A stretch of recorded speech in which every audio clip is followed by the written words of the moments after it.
आज की कहानी है बाघ की चालाकी। एक जंगल में एक बेहद चालाक बाघ अकेला रहा करता था। हालांकि जंगल में और भी बहुत सारे जानवर रहते थे, परंतु वह बाघ अपने परिवार से बचपन में ही बिछड़ चुका था। इसलिए उसने अपना सारा जीवन अकेले ही संघर्ष के साथ इस घने से जंगल में गुजारा था। वह जंगल के प्रत्येक कोने कोने से वाकिफ था, अतः उसे इस जंगल में किसी भी चीज का भय नहीं रहा था।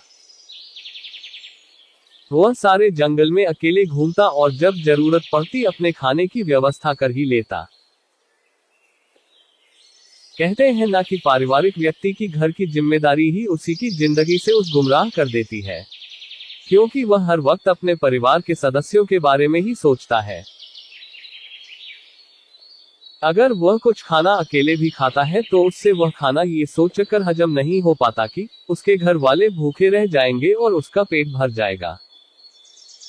लेकिन बाघ का परिवार था ही नहीं और वह अपना जीवन खुद के बनाए नियमों एवं शर्तों के बल पर जीता। इसलिए वह हर दिन खुशी के साथ मौज मस्ती करके बिता लेता। वह बड़े से बड़े जानवर के साथ चालाकी से खिलवाड़ कर देता। जब भी उसे अपना पेट खाली महसूस होता, वो चालाकी से जंगल में घास करने वाली जानवरों को घात लगाकर मारता और अपनी भूख शांत करता। कई बार तो किसी जानवर को उसके साथियों के सामने ही मार डालता और शिकार को दूर ले जाकर वहां अपना पेट भरता। परंतु एक दिन बाघ कुछ खराब चीजें खाने के कारण अपने स्वास्थ्य को बिगाड़ देता है और कमजोर पड़ जाता है। परंतु फिर भी वह जीने की बहुत उम्मीद रखता है। तबीयत बिगड़ने के दौरान वह एक पेड़ के नीचे कई दिनों से झाड़ियों में ही बैठा रहता है।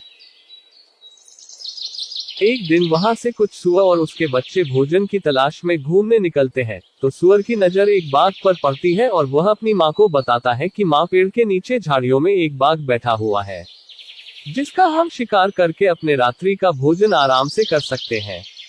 बच्चा अपनी माँ से यह बात बोलता है, पर तेजतर्रार कानों की बदौलत बाघ ये बात सुन लेता है और एक मृत बाघ की भांति नखरे करते हुए कुछ क्षणों के लिए अपनी सांस रोककर सो जाता है। अब जैसे ही सुअर उसके मुंह के सामने जाकर उसकी नाक सूंघता है, तो वह उसे मरा हुआ समझता है और उसे अपने स्वास्थ्य के लिए हानिकारक समझकर वहां से चला जाता है। सीख इस प्रकार एक बाघ अपनी चालाकी के कारण सुअरों के मुंह से बच पाता है।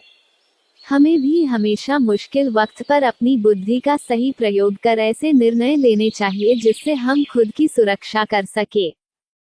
अगर आपको वीडियो पसंद आए तो लाइक करें, शेयर करें और सब्सक्राइब करें।